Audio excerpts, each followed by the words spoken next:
శ్రీ సచ్చిదానంద సద్గురు సాయినాథ్ మహారాజ్ की जय। శ్రీ సచ్చిదానంద సద్గురు అలివేలు మంగమ్మ సహిత భరద్వాజ మహారాజ్ की जय। శ్రీ సచ్చిదానంద సద్గురు నాంపల్లి బాబా మహారాజ్ की जय। జై సాయి మాస్టర్। ఈరోజు సత్సంగంలో నేను దర్శించిన మహాత్ములు 2 అవధూత శ్రీ చీరాల స్వామి చరిత్ర చదువుకుంటున్నాం। రచన పూజ్యశ్రీ ఆచార్య ఎక్కిరాల భరద్వాజ మాస్టర్ గారు। దీనిలో మనం అధ్యాయం 2 నిన్న మొదలుపెట్టామండి। చీరాల స్వామివారు శ్రీధర్ గారి హాస్పిటల్లో ఉన్నప్పుడు స్వామికి వ్యాధి తీవ్రంగా ఉంటుంది। అప్పుడు 3 గంటలకి ఒకసారి హార్లిక్స్ ఇవ్వమని శ్రీధర్రావు గారు చంద్రానికి చెప్తారు। చంద్ర అలాగే చేస్తూ ఉంటాడు। ఓ రోజు మధ్యాహ్నం 12 గంటలకు హార్లిక్స్ కలిపి ఇస్తాడనమాట। అప్పటికి హార్లిక్స్ అయిపోతుంది। చంద్రం వద్ద డబ్బులు లేవు। మళ్ళీ 3 గంటలకి అయ్యేసరికి హార్లిక్స్ ఇవ్వాలి। హార్లిక్స్ ఎలాగైనా స్వామి తెప్పించుకుంటారులే అనుకుంటాడు అతను చంద్రం। తర్వాత మధ్యాహ్నం 2 గంటల 50 నిమిషాలు అవుతుంది। మరో 10 నిమిషాలు స్వామికి హార్లిక్స్ ఇవ్వాలి। హార్లిక్స్ లేదు। మరో 5 నిమిషాలు గడుస్తుంది, కానీ హార్లిక్స్ రాలేదు। అయినా చంద్రం వేడి నీళ్ళు తెచ్చి చక్కెర కలిపి అటు ఇటు తిరగొడుతూ ఉంటాడు। మరియమ్మ ఇదంతా చూసి, చంద్రం నీకెంత పిచ్చి, హార్లిక్స్ లేకుండానే వేడి నీళ్ళు తిరగొడుతున్నావా అనేసి తన పని తను చూసుకుంటూ ఉంటుంది। సరిగ్గా 2 గంటల 55 నిమిషాల కల్లా ఒక ఆడమనిషి వచ్చి ఒక హార్లిక్స్ సీసా చంద్రానికి ఇచ్చి, ఇది స్వామికి వాడండి అని చెప్పి ఆమె అక్కడి నుంచి వెళ్ళిపోతుంది। తర్వాత వెంటనే 3 గంటలకల్లా డాక్టర్ గారు చెప్పిన ప్రకారమే హార్లిక్స్ ఇస్తాడనమాట। తర్వాత ఆవిడ ఎవరని చూసేసరికి అక్కడ ఎవరు ఉండరు। ఆవిడ చెప్పకుండా కూడా అక్కడి నుంచి మాయమైపోతుంది అనమాట। అప్పుడు స్వామి వంక చంద్రం చూస్తే చంద్రం వైపు స్వామి తిరిగి ఒక్కసారి చిరునవ్వు నవ్వుతారనమాట। దానికి అర్థం ఏంటంటే స్వామి లీలే, అది హార్లిక్స్ తెప్పించుకోవడం కూడా స్వామి లీలే అని చంద్రానికి అర్థమవుతుంది। తర్వాత చీరాల్లో ఒక లారీ డ్రైవర్ ఉండేవాడు। అతను లారీ పని మీద వెళ్తే కనుక వెళ్ళిన చోట మళ్ళీ చీరాలు రావడానికి పాడుగు దొరికేంత వరకు ఆ వెళ్ళిన ఊళ్ళోనే ఉండిపోతాడు। మళ్ళీ చీరాలకు దొరికినప్పుడు వస్తాడనమాట। అలా ఉంటూ ఉంటాడు। అతను పేదవాడు। ఒక్కొక్కప్పుడు వారం రోజుల పైగా అతను వెళ్ళాల్సి ఉంటుందన్నమాట। జీతం కూడా చాలా తక్కువ। అతనికి భార్య, చాలామంది పిల్లలు కూడా ఉంటారనమాట। అతను క్యాంప్ వెళ్ళినప్పుడల్లా తిండి లేక ఈ పిల్లలు భార్య ఇబ్బంది పడుతూ ఉండేవారు। కానీ లారీ డ్రైవర్ భార్యకు స్వామి అంటే చాలా భక్తి విశ్వాసాలు। ఒకసారేమో స్వామి ఇలాంటి క్లిష్ట పరిస్థితుల్లో వారింటికి పెడతారు। అన్నం పెట్టమ్మా అని అడుగుతారు। ఆ రోజు తల్లి పిల్లలంతా అన్నం లేనందువల్ల పస్తుంటారు। ఆమెమో అన్నం లేదు స్వామి అని చెప్తుంది। అందుకు స్వామి అంటారు, ఉంది చూడమ్మా అంటారు। అది నిజమనమాట। రాత్రి వండిన దాంట్లో చిన్న నిమ్మకాయ అంత అన్నం కుండలో ఉండిపోతుంది। అది ఏ పిల్ల అంటే చాలామంది పిల్లలు కదండి, ఏ పిల్లకి పెట్టాలో అర్థం కాక ఆవిడ అలా ఉంచుతుంది నిమ్మకాయ అంత అన్నం। అది స్వామి అంటారు, ఆ అన్నమే తీసుకుంటారు। దాంట్లో ఉన్న అన్నం తెమ్మని, ఇదే స్వామి అనేసరికి అదే పట్టరా అని చెప్పి తీసుకుని ఆయన తింటారంట। తినేసరికి ఆశ్చర్యం ఏమవుతుందంటే వారి ఆకలి తీరిపోతుంది, వాళ్ళ కడుపు నిండిపోతుంది, పిల్లలకిను ఆ లారీ డ్రైవర్ భార్యకి అనమాట।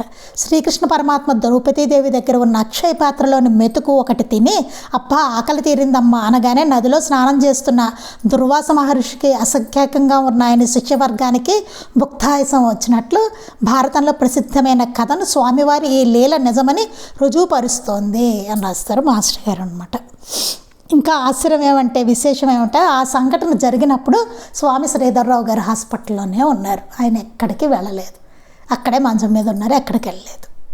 ఇప్పుడు ఏమంత సంకల్ప మాత్రంతో అక్కడ భక్తురాలి ఇంట్లో ఇంకొక శరీరం ధరించి ఆయన దర్శనం ఇచ్చారనమాట। ఇదే భక్తురాలికి ఇంట్లో మరొక సంఘటన జరుగుతుంది, ఈవిడికే, లారీ డ్రైవర్ భార్యకే। ఆ రోజు వినాయక చవితి, అతను భర్త ఇంట్లో ఉండడు, వెళ్ళిపోతాడు లారీ వేసుకుని। పండక్కి రాలేదు, డబ్బులు లేవు ఈవిడ దగ్గర, ఇంట్లో బియ్యం లేవు। ఆ వినాయక చవితి పండగ రోజు తల్లి పిల్లలు పస్తున్నారు, తిండే లేదు।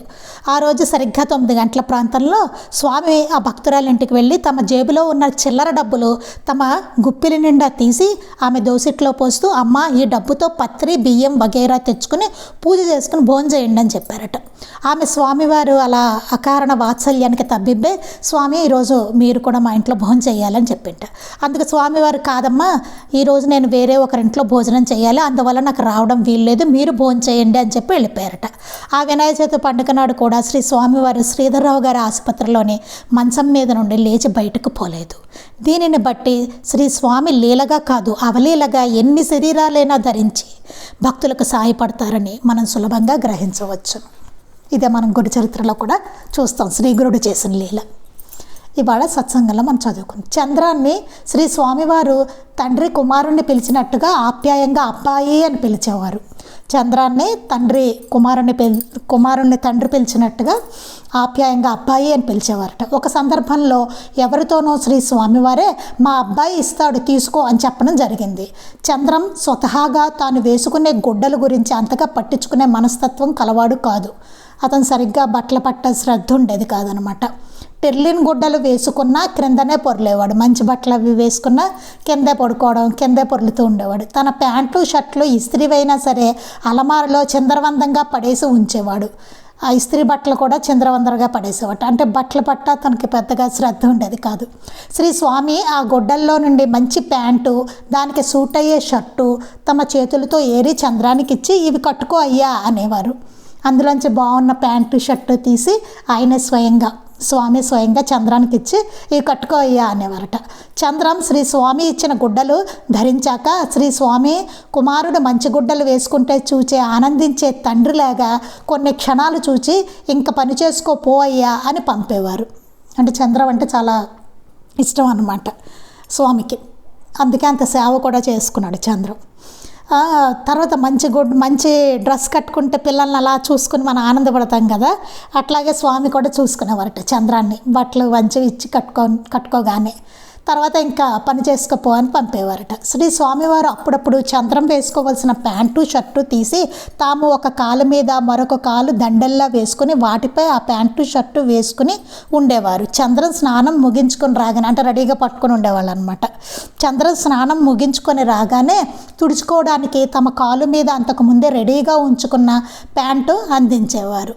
ప్యాంటు వేసుకోగానే తమ కాలు మీదే మిగిలి ఉన్న షర్టు అందించేవారు. ఇలా చాలా పర్యాయాలు జరిగింది.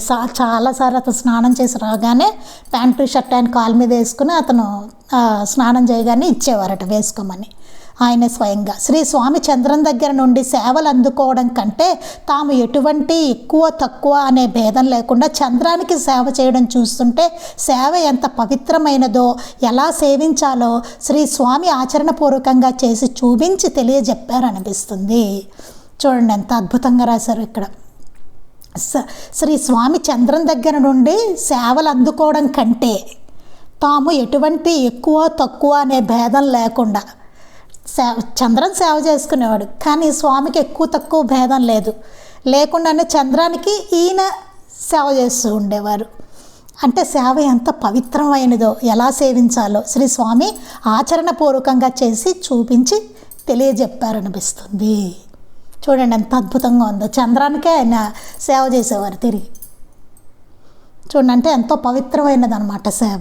ఆయన నేనేదో మహాత్ముని కదా చంద్రమే నాకు సేవ చేయాలి అలా అనుకోలేదు. ఆయన చంద్రానికి సేవ చేశారు. ఆయన ఇంకా హృదయాన్ని కదిలించే సన్నివేశం ఏమిటంటే శ్రీ స్వామి చంద్రానికి నమస్కారం చేశారు. ఇంకా హృదయాన్ని కదిలించే సన్నివేశం అంట, చంద్రానికి నమస్కారం చేశారట. ఇదే మన సాయిలీలామృతంలో బాబా కూడా జయదేవ జయదేవ అని చెప్పి నమస్కారం పెట్టడం అనేది ఉంటుంది. చూడండి మహాత్ములు ఆ ఎక్కువ తక్కువ అందరిలోనే పరమాత్మనే దర్శిస్తారు, వాళ్ళు ఆ భగవంతుడినే దర్శిస్తారనమాట. అది ఒకసారి అట్లా నమస్కారం చేశారట. యేసుక్రీస్తు కూడా స్వయంగా తన శిష్యులకు కాళ్ళు కడిగి తన వస్త్రంతో వాళ్ళ కాళ్ళ తడి తుడిచేవారు. అది ఒకసారి జరిగింది. అది కూడా జరిగిందట. యేసుక్రీస్తు కూడా స్వయంగా తన శిష్యులందరికీ కాళ్ళు కడిగి ఆయన వస్త్రంతో కాళ్ళు తుడిచారట. అంతలా చేయగలిగిన వాళ్ళే అర్హులు అన్నమాట. అసలు అంతలా సేవ చేయగలిగిన వాళ్ళే.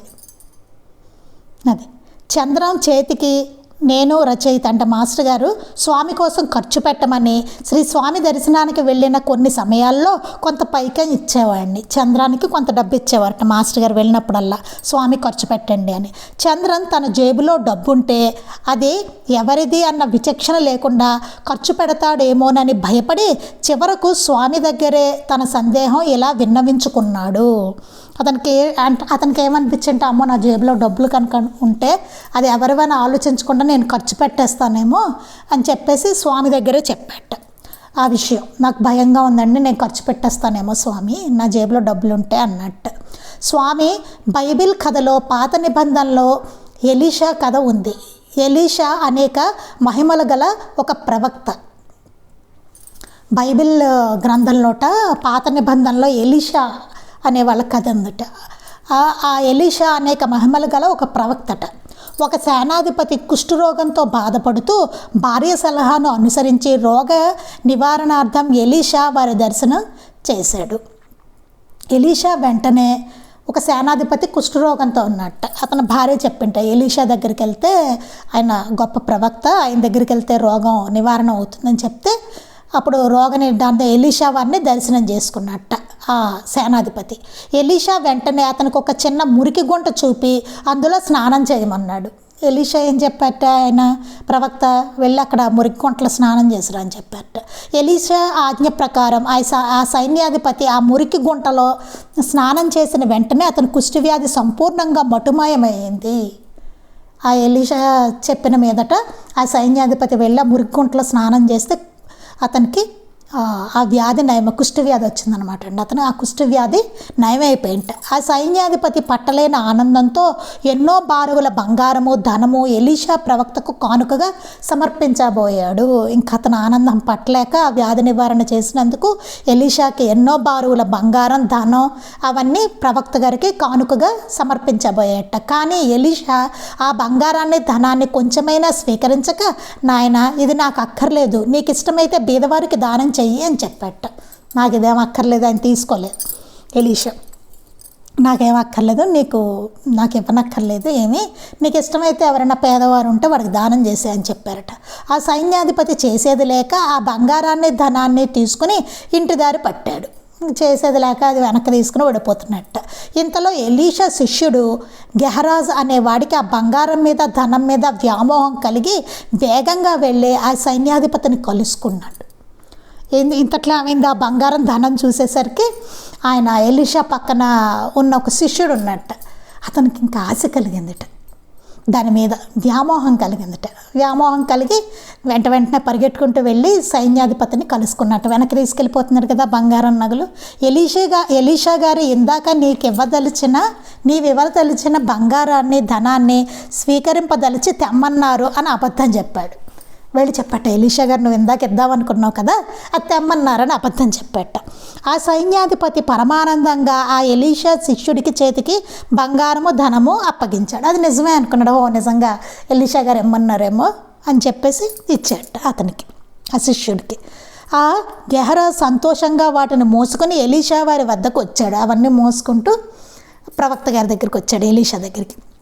ఈ సంగతి గ్రహించిన ప్రవక్త ఎలీషా, నీవు అతని బంగారము ధనము స్వీకరించావు గనుక అతని కుష్ఠరోగం నీకు వస్తుంది, అనుభవించు అని చెప్పారు. అతను ఇచ్చిన ధనాన్ని నువ్వు తీసుకున్నావు కాబట్టి అతనుకున్న కుష్ఠరోగం నీకు వస్తుంది అని చెప్పారట. ఎంత మొత్తుకున్నా గెహరాజ్ కుష్ఠవ్యాధిని అనుభవించవలసే వచ్చింది. అతను ఎంత బతిమాలినా సరే ఆయన ఏమీ కరుణించలేదు, ఆ వ్యాధి అనుభవించాల్సి వచ్చింది. ఎందుకంటే అతని దగ్గర నుంచి ఆ బంగారం ధనం తీసుకోవడం వల్ల. అతను కుష్ఠవ్యాధితో ఉన్నాడు కదా, అతనికి తగ్గించాడు స్వామి మురిగ్గొంటలో స్నానం చేయమంటే. అతను దానికి ఇదిగా డబ్బులు ఇద్దాము, ధనము బంగారం ఇద్దాం అనుకుంటే ఎలీషా గారు తీసుకోలేదు, పేదలకు పంచామన్నారు. అతను వెళ్తూ ఉంటే ఆ శిష్యుడికి ఆశ కలిగి వెళ్ళి ఎలీషా గారు ఇమ్మన్నారని అబద్ధం చెప్పి దాన్ని తెచ్చుకున్నాడు. అందుకని ఏమైంది, ఆ శిష్యుడికి ఆ కుష్ఠవ్యాధి అతనికి వచ్చిందనమాట. కనుక మీ వంటి వారితో ఇటువంటివి ఉంటాయి, అందుకని మీలాంటి వాళ్ళతో అలాంటివన్నీ మాకు ఉంటాయి అని చెప్పి అన్నారు. స్వామి అన్నారు, నా మనసు ఎప్పుడు ఏ విధంగా మారుతుందో తెలియదు. అందువల్ల మీకోసం ఖర్చు పెట్టమని నాకెవరైనా డబ్బిస్తే అది పొరపాటునైనా ఏ కొంచెమైనా నా సొంతానికి ఖర్చు అయితే నా గతి ఏమిటి, ఏమైనా ఆపదలు వస్తాయా అని అడిగాడు. అప్పుడు స్వామిని అడిగట్ట చంద్రం. అందువల్ల మీకోసం ఖర్చు పెట్టమని నాకెవరైనా డబ్బిస్తే కనుక అది పొరపాటునైనా ఏ కొంచెమైనా నేను సొంతానికి ఖర్చు అయితే నా గతి ఏంటి, నేను సొంతానికి ఖర్చు పెట్టుకుంటే అలాగే నాకు అవుతుందా ఏంటి, ఏమైనా ఆపదలు వస్తాయా అని అడిగాట. శ్రీ స్వామి ఇదంతా విని చంద్రం వైపు చూస్తూ నీకు అటువంటిది ఏమీ జరగదు, భయపడవద్దు అన్నట్లుగా తన చెయ్యి అడ్డంగా తిప్పారు. నీకు అలాంటివి ఏం జరగదు, నువ్వేం భయపడద్దు అని చెప్పారట. శ్రీ స్వామి ఒకసారి భోజనం చేసినప్పుడు అన్నంలో కొంత భాగం గడ్డానికి అంటుకున్నది. ఒకసారి స్వామి భోజనం చేస్తున్నారట. భోజనం చేస్తుంటే అన్నంలో కొంత గడ్డానికి అంటుకుంటారు. శ్రీ స్వామి అలాగే మంచం మీద వెల్లకిల్లా పడుకుని ఉన్నాడు. శ్రీధర్రావు గారి హాస్పిటల్లో ఉండే నల్ల కుక్క ఒకటి వచ్చి శ్రీ స్వామి గడ్డానికి అంటుకొని ఉన్న వెతుకులన్నిటినీ బాగా నాకి తింటున్నది. ఇంతట్లో శ్రీధర్రావు గారి హాస్పిటల్లో ఒక నల్ల కుక్క ఉందిట. అది వచ్చి స్వామి గడ్డానికి ఉన్న అన్నం అంటుకున్న అన్నం తింటుంట. శ్రీ స్వామి తమ సహజమైన పద్ధతిలో మనుషులను స్వామి అన్నట్లుగానే ఆ నల్ల కుక్కను కూడా నిమురుతూ స్వామి స్వామి అంటున్నారు. ఆయన మనుషులు ఎవరైనా వస్తే స్వామి స్వామి అనేవారు. అలాగే ఆ నల్ల కుక్కను కూడా మనుషులను పిలిచినట్టుగానే స్వామి స్వామి అంటూ దాన్ని అట్లాగా నిమురుతున్నారటండి. గీతలో చెప్పిన పండిత లక్షణం సునిచైవ స్వపాకేచ పండితాః సమదర్శనః అన్నది శ్రీ స్వామి యందు పూర్తిగా గోచరిస్తున్నది. అంటే అన్నిట్లోనూ సమదర్శనం, అన్నిట్లోనూ అందరినీ సమానంగా చూడడం అన్నది స్వామి యందు పూర్తిగా ఇది గోచరిస్తుంది అని చెప్తున్నారు గీతలో ఉన్నట్టు. చీరాల వాస్తవ్యులైన శ్రీ ఊటుకూరి రామయ్య గారు లక్షాధికారి.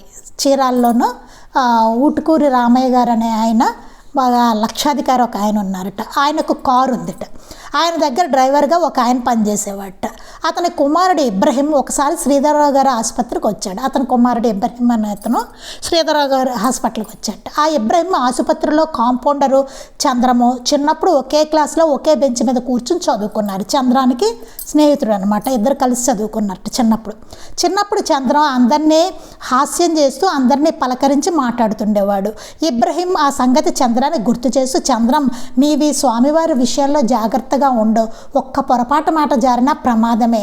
ఈ సంగతి నాకు ఎలా తెలుసంటే ఒకసారి మా నాన్న ఊటుకూరు రామయ్య గారి కారు నడుపుతున్నాడు.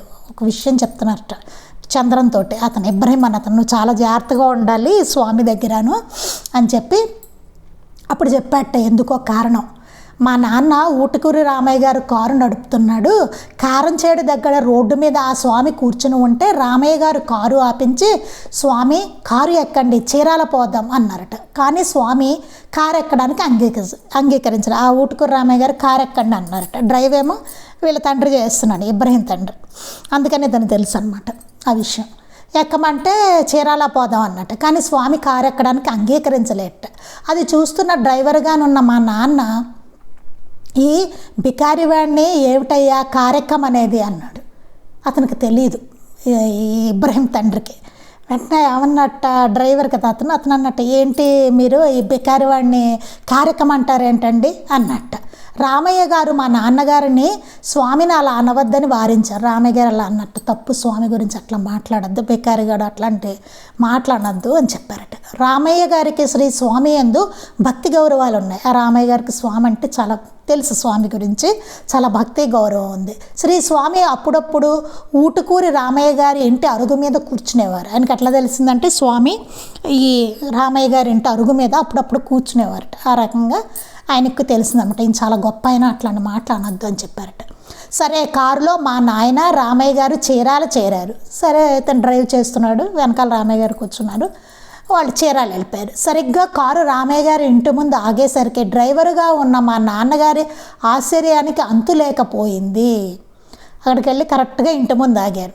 ఆగేసరికి డ్రైవర్గా డ్రైవ్ చేస్తున్న ఈ ఇబ్రహీం తండ్రి ఉన్నాడు కదా, ఇతని ఆశ్చర్యానికి అంతు లేదట. ఎందుకంటే కారంచేడు దగ్గర కారు ఎక్కడానికి తిరస్కరించిన స్వామి కారు ఇల్లు చేరకముందే రామయ్య గారి ఇంటి అరుగు మీద ప్రత్యక్షమయ్యారు. ఎక్కడో దారిలో కనిపించారు, కారంచేడులో ఎక్కడో కనిపించిన ఆయన స్వామి. వీళ్ళు కారులో తిన్నగా ఎక్కడికో వచ్చారు, ఎక్కడికి ఆగల చీరాలు వచ్చారు వీళ్ళింటికి. వచ్చేసరికి వీళ్ళింటి అరుగు మీద ఉన్నారట స్వామి. ఎలా వచ్చారైనా? అప్పుడు రామయ్య గారు మా నాన్నగారితో, చూసావా స్వామికి మన కారుతో పని లేదు, చూసావా స్వామికి ఏం కారక్కర్లే, కారుతో పని లేదని చెప్పారట. ఆయన తలుచుకున్న చోటికి వెంటనే వెళ్ళగలరు అని చెప్పారు. ఆనాడు స్వామిని బికారేవాడు అన్న ఫలితంగా మా నాయనకు పక్షవాతం వచ్చింది కనుక జాగ్రత్త చంద్రం అని మిత్రుని హెచ్చరించాడు. స్వామిని బికారివాడు అని అన్నాడు అనమాట. తండ్రి అన్నాడు కదా, అందుకన్నా తనకి పక్షవాతం వచ్చిందటండి, కనుక జాగ్రత్తగా ఉండి చంద్రం అని చెప్పాట. శ్రీ స్వామి శ్రీధర్ గారి హాస్పిటల్లో గానుగ చెట్టుకు ఎదురుగా ఉన్న రూమ్లో ఉండేవారు. శ్రీ స్వామి చంద్రం గారి హాస్పిటల్లో, శ్రీధర్ గారి హాస్పిటల్లో గానుగ చెట్టుకు ఎదురుగా ఉన్న రూమ్లో ఉండేవారటండి. ఒక పేషెంట్ ఆ రూమే తనకు కావాలని, ఆ రూమే ఇస్తేనే తన ఆసుపత్రిలో చేరుతానని డాక్టర్ గారికి చెప్పాడు. ఒక పేషెంట్ చెప్పాట, నాకు ఆ రూమే కావాలి, నేను ఆ రూమ్లోనే చేరుతాను, అలా అయితేనే నేను హాస్పిటల్లో చేరుతా, లేకపోతే చేరనని చెప్పాట శ్రీధర్రావు గారితో. డాక్టర్ గారు వచ్చి శ్రీ స్వామివారిని వేరొక గదిలోకి పడక మార్చుకోమని కోరారు. డాక్టర్ గారు వచ్చి, స్వామి మీరు వేరే గదిలో పడుకోండి, అతను ఎవడో అడ్మిట్ అవనంటున్నాడు అని చెప్పారట. కానీ స్వామి నేను వేరే గదిలోకి రాను అని చెప్పారు. స్వామి నేను రాను వేరే గదికి అని చెప్పారట. డాక్టర్ గారు ఎలాగైనా సరే శ్రీ స్వామిని గది మారాలా చేయమని చంద్రానికి చెప్పారు. చంద్రంతో చెప్పారట, ఎలాగైనా స్వామి గది మార్చుకునేలా చేయవయ్యా అని. చంద్రన్ శ్రీ స్వామి దగ్గరకు వచ్చి వినమ్రుడై సవినయంగా ఇలా ప్రార్థించాడు. స్వామి ఇది మన స్వంత ఇల్లు కాదు కదా, ఇది డాక్టర్ గారిది, ఆయన అధికారం ప్రకారం జరగాలనే ఆయనకుంటుంది కనుక తాము దయచేసి ఆయన ఆసుపత్రి గనక ఆయన చెప్పినట్లే వేరే గదికి మారాలని నా ప్రార్థన అన్నాడు. వచ్చి చెప్పాట, మీరు వేరే గదికి మారండి స్వామి, ఇది మన ఇల్లు కాదు కదా అని చెప్పాట. చంద్రం ప్రార్థనను మన్నించి శ్రీ స్వామి అలాగే కానీ అయ్యా అని చంద్రం భుజం మీద చెయ్యి వేసుకుని వేరొక గదిలోకి నడిచారు. అతను ప్రార్థించిన మీదట సరే అలాగే కానీ వేరే గదిలోకి వెళ్ళారట. ఒకసారి చంద్రానికి తీవ్రంగా జ్వరం వచ్చింది. చంద్రానికి జ్వరం వచ్చింట. టెంపరేచర్ 103 డిగ్రీల ఫారెన్హీట్ ఉంది. ఉదయం 8:30 మరియమ్మ ఈ విషయం డాక్టర్ శ్రీధర్రావు గారి ఇంటికి వెళ్ళి చెప్పింది. ఆ చంద్రానికి జ్వరం 103 ఉందిట, 103 డిగ్రీలు. మరియమ్మ వెళ్ళి డాక్టర్ గారితో చెప్పింట. డాక్టర్ గారు నేను కొంచెం సేపట్లో వచ్చి చూసి ఇంజెక్షన్ ఇస్తాను, నువ్వు వెళ్ళన్నారట. మరియమ్మ తిరిగి వచ్చి ఆ సంగతి చంద్రాన్ని చెప్పింది. డాక్టర్ గారు వస్తారట అని. సమయం 9:30 కావస్తున్నది. శ్రీ స్వామి చంద్రంతో అన్నం తీసుకురా అయ్యా ఆకలిస్తున్నది అన్నారు. చంద్రం ఎవరికో డబ్బులిచ్చి హోటల్కు పంపించి అన్నం కూర తెప్పించాడు. అన్నం తీసుకురా అన్నారట స్వామి. చంద్రం జ్వరంతో ఉన్నాడు కదా, ఎవరికో డబ్బులు ఇచ్చి అన్నం కూర తెప్పించట. శ్రీ స్వామి ఆ కూర అన్నము కలిపి చంద్రాన్ని పిలిచి 3 ముద్దలు పెట్టారు. వెంటనే అన్నం కూర కలిపి 3 ముద్దలు చంద్రానికి పెట్టారట. చంద్రం మొదటి ముద్ద తినేసరికి జ్వరం తగ్గుతున్నట్లు అనిపించింది. మొదటి ముద్ద అలా పెట్టారు స్వామి, తింటున్నాడు, జ్వరం తగ్గుతున్నట్టు అనిపించింట. రెండవ ముద్ద తిన్న తర్వాత ఒళ్ళంతా చురిచెమటలు పోసాయి, ఒళ్ళంతా చెమటలు పట్టేట రెండో ముద్దకి. మూడవ ముద్ద తినేసరికల్లా చొక్కా ప్యాంటు చెమటతో తడిసి ముద్దయిపోయాయి. బాగా చెమట పెట్ట అంటే టెంపరేచర్ తగ్గిపోతుంది అనమాట, చెమటలు పట్టేసి బట్టలు ముద్దలా అయిపోయాం. శ్రీ స్వామి చంద్రాన్ని బావి దగ్గరకు పోయి స్నానం చేసి పని చేసుకోపోయ్యా అని ఆదేశించారు. నువ్వు బావి దగ్గరికి వెళ్ళి స్నానం చేసి పని చేసుకో చంద్రం అని చెప్పారట స్వామి. చంద్రం అలాగే బావిలో నీళ్లు తోడుకొని స్నానం చేసి ఎన్నడూ ఎరగని ఉత్సాహంతో హాస్పిటల్లోని పేషెంట్లందరికీ ఇంజెక్షన్స్ ఇవ్వడం మొదలుపెట్టాడు. లేచి తన పని తను చేసుకుంటున్నాడు, స్నానం చేసి ఉత్సాహంగా, ఎప్పుడూ లేనంత ఉత్సాహంగా. అప్పుడే వచ్చిన డాక్టర్ గారు శ్రీధర్రావు గారు ఇది చూసి ఉదయం 103 డిగ్రీల టెంపరేచర్ ఉందని చెప్పారే, ఇతడేమిటి హాయిగా పనిచేస్తున్నాడని ఆశ్చర్యపడి విషయం తెలుసుకొని సంతోషించాడు. స్వామి లీలని తెలుసుకొని అమ్మ పొద్దున్నేమో అంత ఫీవర్తో ఉన్నాడు కదా, ఎట్లా తగ్గింది అని చెప్పేసి చాలా సంతోషించారనమాట. 103 డిగ్రీల టెంపరేచర్ ఉన్నప్పుడు అన్నం పెట్టడం కానీ స్నానం చేయడం కానీ ఎవరికి ఏ డాక్టర్ చేయడు. అంత టెంపరేచర్ ఉంటే భోజనం పెట్టమని స్నానం చేయమని డాక్టర్లు చెప్తారు. అలా చేస్తే చాలా ప్రమాదం కూడా. కానీ స్వామి ఏది రోగానికి పనికిరాదో దాన్నే చేసి నిమిషాల మీద అతడి జ్వరాన్ని అవలేలుగా తగ్గించారంటే వస్తువులకున్న సహజ గుణాన్ని శ్రీ స్వామి సంకల్ప మాత్రంతో పూర్తిగా మార్చగలరని తెలుస్తున్నది. ఇదే మన లీలామృతంలో కూడా చూస్తాం. అపత్య పదార్థాలనన్నీ పెట్టి బాబా తగ్గిస్తారు రోగాలు. అలాగే శ్రీగురుడు కూడా మనం గురు చరిత్రలో చూస్తాం. ఒక అతనికి తింటే కడుపు నొప్పి వచ్చేస్తూ ఉంటే అపత్య భోజనం పెడతారు, గారెలు పరమాన్నం ఇవన్నీ పెట్టి అతని రోగాన్ని తగ్గిస్తారు. అలా బాబా కూడా మనకు లీలామృతంలో చూస్తాం. అపత్య పదార్థాలు, అపత్య భోజనం, అపత్య పదార్థాలు పెట్టి వాళ్ళ రోగం తగ్గించడం అనమాట. అంటే ఆ పదార్థాలకున్న సహజ గుణాన్ని కూడా వాళ్ళు మార్చేయగలరు అనమాట. శ్రీ దత్తమూర్తి యొక్క అవతారమైన శ్రీ మాణిక్య ప్రభు, శ్రీ సాయిబాబా కూడా ఇలాగే ఇవ్వకూడనివి రోగులకు ఇచ్చి క్షణాల మీద వ్యాధి నివారించేవారని వారి చరిత్రలో ఉంది. అది చెప్పుకున్నది మనం. మాణిక్య ప్రభువు బాబా కూడా ఇలాగే ఇవ్వకూడని పదార్థాలు ఏవైతే పెట్టకూడదో వాళ్ళ రోగంతో ఉన్నప్పుడు ఆ పదార్థాలే పెట్టేవాళ్ళు, పెట్టి క్షణాల మీద వ్యాధిని నివారించేవారు. అది వాళ్ళ చరిత్ర చూస్తే తెలుస్తుంది. మనం అంతకుముందే చరిత్రలు చదువుకున్నాం కాబట్టి బాబా గురించి ఇదంతా మనకు తెలుసు అన్నమాట. అది రేపు మనం అధ్యాయం 3 మొదలు పెడదామండి. శ్రీ సచ్చిదానంద సద్గురు సాయినాథ్ మహారాజ్ కీ జై. శ్రీ సచ్చిదానంద సద్గురు అలివేలు మంగమ్మ సహిత భరద్వాజ మహారాజ్ కీ జై. శ్రీ సచ్చిదానంద సద్గురు నాంపల్లి బాబా మహారాజ్ కీ జై. గురుదేవ దత్త అవధూత చింతన. లోకా సమస్తాః సుఖినో భవంతు. లోకా సమస్తాః సుఖినో భవంతు. లోకా సమస్తాః సుఖినో భవంతు. జై సాయి మాస్టర్.